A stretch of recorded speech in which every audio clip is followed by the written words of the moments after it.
Bonjour à tous, nous sommes le lundi 8 août 2016 et il est 18h25. Donc une petite séance de prière et de lecture de la Bible. Je vais aujourd'hui adresser à Dieu cette prière que nous connaissons tous, je pense à peu près. Credo. Donc c'est une prière qui est récitée pendant le culte, la messe catholique. Et là encore, je le disais dans une précédente vidéo que j'ai enregistrée, je pense que la prière peut être aussi dite de façon improvisée, ce que je ferai tout à l'heure, après la lecture de Genèse 3 et 4. Au nom du Père, du Fils, du Saint-Esprit. Amen. Je crois en Dieu, le Père Tout-Puissant, Créateur du ciel et de la terre, et en Jésus-Christ, son Fils unique, notre Seigneur, qui a été conçu du Saint-Esprit, est né de la Vierge Marie, a souffert sous Ponce Pilate, a été crucifié, est mort et a été enseveli, est descendu aux enfers, le troisième jour est ressuscité des morts, est monté aux cieux, est assis à la droite de Dieu le Père Tout-Puissant, d'où il viendra juger les vivants et les morts. Je crois en l'Esprit Saint, à la Sainte Église catholique, à la communion des saints, à la rémission des péchés, à la résurrection de la chair, à la vie éternelle. Amen. La dernière fois, j'ai parlé donc d'un petit programme de découverte de la Bible qui est en fait indiqué, je le rappelle, dans cette édition de la Bible. Et la deuxième partie de la première étape que j'avais indiquée, c'était donc Genèse chapitre 3 et 4. On se rappelle où on en était. Dieu disait au verset 24 du chapitre 2, « L'homme quittera son père et sa mère et s'attachera à sa femme, et ils ne feront qu'un. » L'homme et sa femme étaient tous les deux nus et ils n'en avaient pas honte. On parle bien sûr d'Adam et Ève. Chapitre 3, la tentation et la chute. Le serpent était le plus rusé de tous les animaux sauvages que l'Éternel Dieu avait fait. Il dit à la femme, « Dieu a-t-il vraiment dit, vous ne mangerez aucun des fruits des arbres du jardin ?» La femme répondit au serpent, « Nous mangeons du fruit des arbres du jardin. Cependant, en ce qui concerne le fruit de l'arbre qui est au milieu du jardin, Dieu a dit, vous n'en mangerez pas, et vous n'y toucherez pas, sinon vous mourrez. » Le serpent dit alors à la femme, vous ne mourrez absolument pas, mais Dieu sait que le jour où vous en mangerez, vos yeux s'ouvriront et vous serez comme Dieu. Vous connaîtrez le bien et le mal. La femme vit que l'arbre était porteur de fruits bons à manger, agréables à regarder et précieux pour ouvrir l'intelligence. Elle prit de son fruit et en mangea. Elle en donna aussi à son mari qui était avec elle, et il en mangea. Leurs yeux à tous les deux s'ouvrirent, et ils prirent conscience qu'ils étaient nus. Ils attachèrent des feuilles de figuier ensemble et s'en firent des ceintures. Quand ils entendirent la voix de l'Éternel Dieu en train de parcourir le jardin vers le soir, l'homme et sa femme se cachèrent loin de l'Éternel Dieu au milieu des arbres du jardin. Cependant l'Éternel Dieu appela l'homme et lui dit, « Où es-tu » Il répondit, « J'ai entendu ta voix dans le jardin et j'ai eu peur, parce que j'étais nu, alors je me suis caché. » L'Éternel Dieu dit, « Qui t'a révélé que tu étais nu ? Est-ce que tu as mangé du fruit de l'arbre dont je t'avais interdit de manger ?» L'homme répondit, « C'est la femme que tu as mise à mes côtés, qui tu m'as donné de ce fruit et j'en ai mangé. L'Éternel Dieu dit à la femme, pourquoi as-tu fait cela? La femme répondit, le serpent m'a trompé et j'en ai mangé. L'Éternel Dieu dit au serpent, puisque tu as fait cela, tu seras maudit parmi tout le bétail et tous les animaux sauvages. Tu marcheras sur ton ventre et tu mangeras de la poussière tous les jours de ta vie. Je mettrai l'hostilité entre toi et la femme, entre ta descendance et sa descendance. Celle-ci écrasera la tête et tu lui blesseras le talon. Il dit à la femme, j'augmenterai la souffrance de tes grossesses. C'est dans la douleur que tu mettras des enfants au monde. Tes désirs se porteront vers ton mari, mais lui, il dominera sur toi.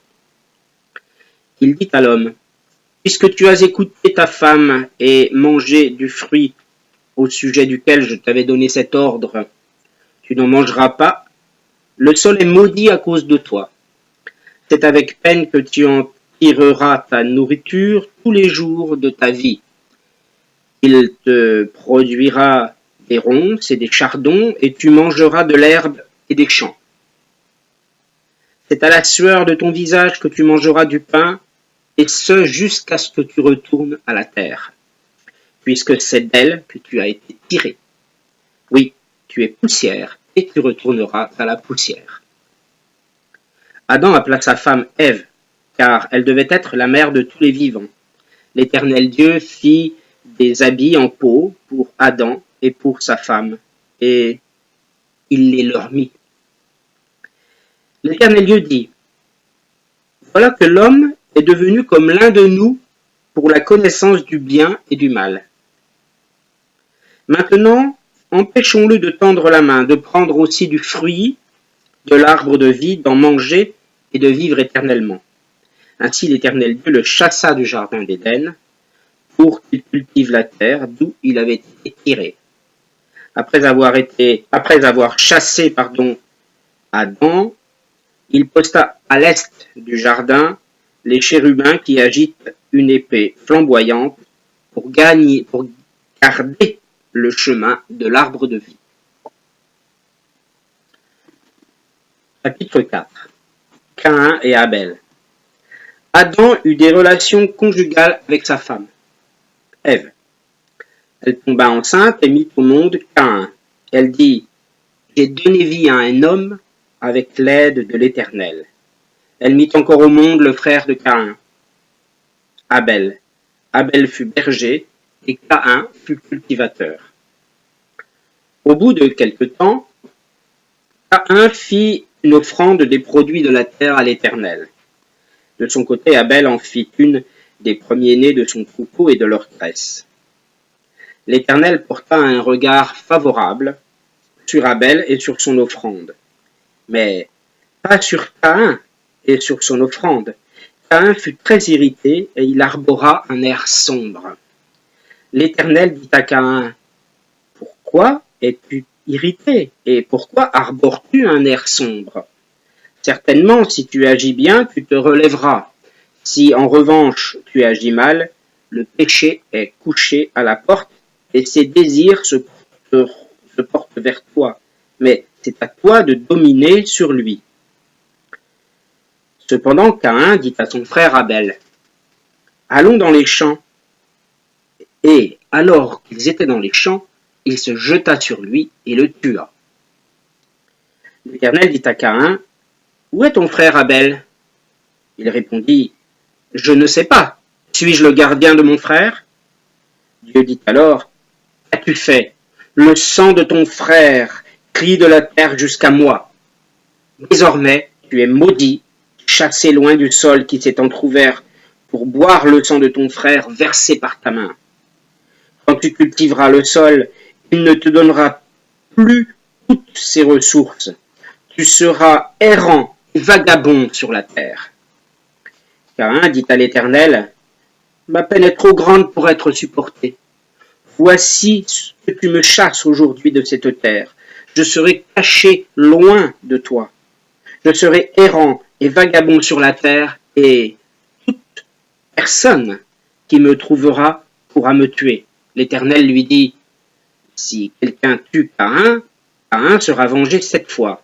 Et l'Éternel mit un signe sur Caïn, afin que ceux qui le trouveraient ne le tuent pas. Caïn s'éloigna de l'Éternel et habita le pays de Nod, à l'est d'Éden. Caïn eut des relations conjugales avec sa femme. Elle tomba enceinte et mit au monde Enoch. Il construisit ensuite une ville à laquelle il donna le nom de son fils Enoch. Enoch eut pour fils Irad. Irad eut Méhujaël, Méhujaël eut Métushaël, et Métushaël eut Lémec. Lémec prit 2 femmes. L'une s'appelait Ada, l'autre Silia. Ada mit au monde Jabal. Il est l'ancêtre de ceux qui habitent sous des tentes et près des troupeaux. Le nom de son frère était Jubal. Il est l'ancêtre de ceux qui jouent de la harpe et du chalumeau. De son côté, Sia mit au monde Tubal-Caïn. Il forgeait tous les outils en bronze et en fer. La sœur de Tubal-Caïn était Naama. Lémec dit à ses femmes, Ada et Sia, écoutez-moi, femmes de Lémec. Prêtez attention à ce que je dis. C'est que j'ai tué un homme pour ma blessure et un enfant pour ma confusion. Si Caïn est vengé 7 fois, Lémec le sera 77 fois. Adam eut encore des relations conjugales avec sa femme. Elle mit au monde un fils et l'appela Seth, car, dit-elle, Dieu m'a donné un autre fils pour remplacer Abel que Caïn a tué. Seth eut aussi un fils et il l'appela Enoch. C'est alors que l'on commença à faire appel au nom de l'Éternel. Voilà, fin du chapitre 4. C'est là qu'on voit quand même dans la descendance d'Adam, de la descendance de Caïn, qui est lui-même le fils d'Adam, que Adam a vécu quand même très très longtemps, sur plusieurs générations après son fils. Alors, la prochaine fois, nous verrons Genèse, chapitre 11 à 13, c'est-à-dire 3 chapitres finalement, et suivi ensuite, dans quand même plusieurs jours maintenant, Exode, l'Exode qui est retracé dans tous les péplums de Moïse que l'on a pu voir déjà, et qui doit être donc un livre particulièrement passionnant. Voilà. Merci d'avoir écouté. Je ne suis ni prêtre, ni pasteur, ni prédicateur. Cela dit, je pense que nous sommes tous à même et chargés de promouvoir, de répandre la bonne nouvelle. Et si la lecture que je fais de la Bible peut susciter quelques vocations au singulier, quelques vocations soit bien sûr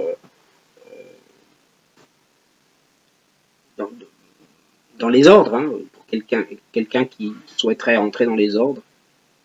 Si je peux susciter quelques vocations, surtout pour en faisant part de mon expérience personnelle à moi, qui suis un simple kidam, un simple et modeste chrétien, eh bien, tant mieux.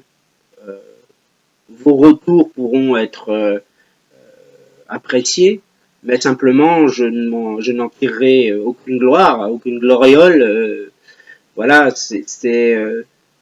je ressens le besoin, parce qu'en même temps, cela me permet de lire et relire.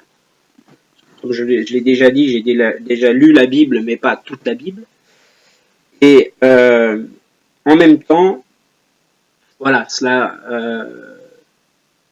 c'est un petit peu dans l'espoir aussi de de faire naître chez des gens comme moi qui ont des doutes, les doutes, certains doutes que j'avais il y a quelque temps, que je n'ai plus maintenant, et d'autres, bien sûr, que j'ai aujourd'hui,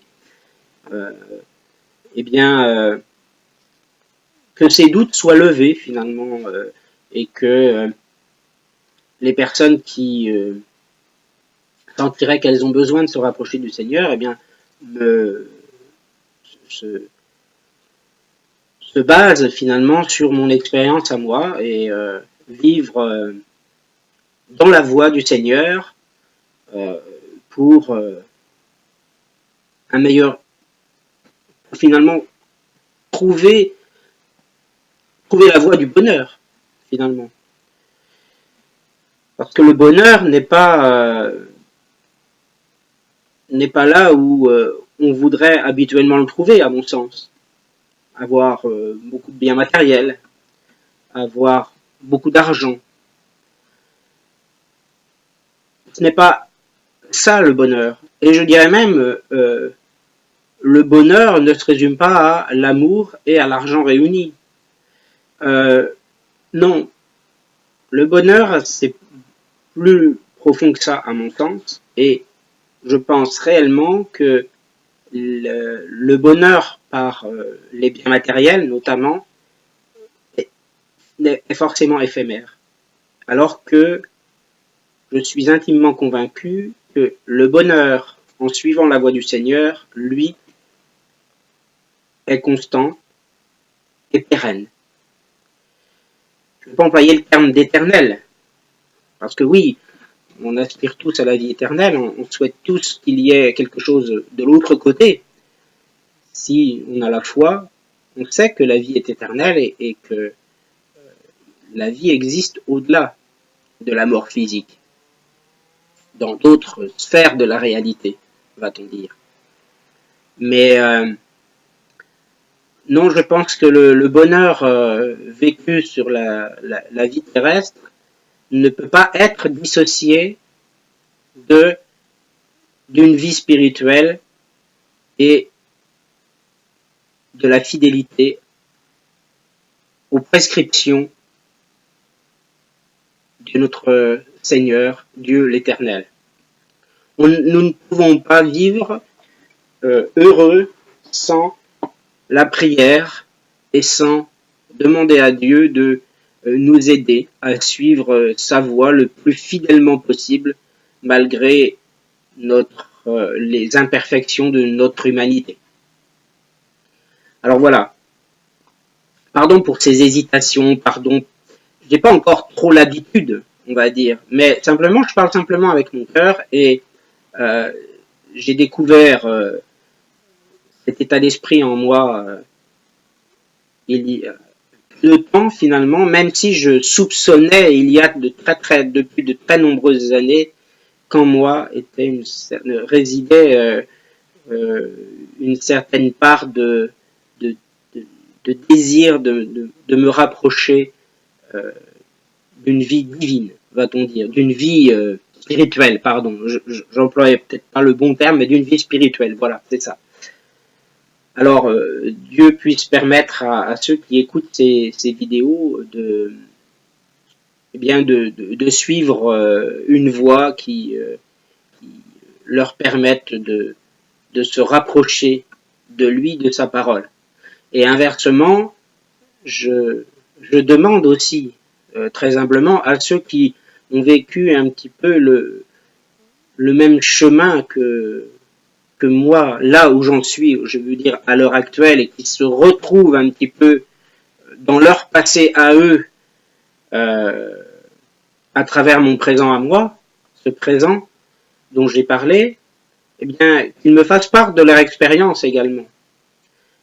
Là où j'en suis aujourd'hui, c'était là où peut-être certains d'entre vous en étaient il y a quelque temps de cela, et ils ont réussi à évoluer encore et à se rapprocher toujours plus du Seigneur, de sa parole, et peut-être même de trouver peut-être des vocations finalement sacerdotales, pourquoi pas. Mais voilà, Je vais terminer donc par une prière. Merci Seigneur de m'avoir permis d'enregistrer cette vidéo et eh bien, de me donner la force, le courage, sans honte de surcroît, de diffuser cette vidéo sur Internet. Malgré mes hésitations, je te demande pardon parfois peut-être pour mes maladresses. Et là encore, Seigneur, je te demande de m'aider à trouver les bons termes et pour cela, à trouver les bons termes, à trouver les bons termes dans ma prière. Et pour cela, bien sûr, de me donner également le courage de lire ta parole. Parce que ta parole, c'est la vie. Merci Seigneur. Amen.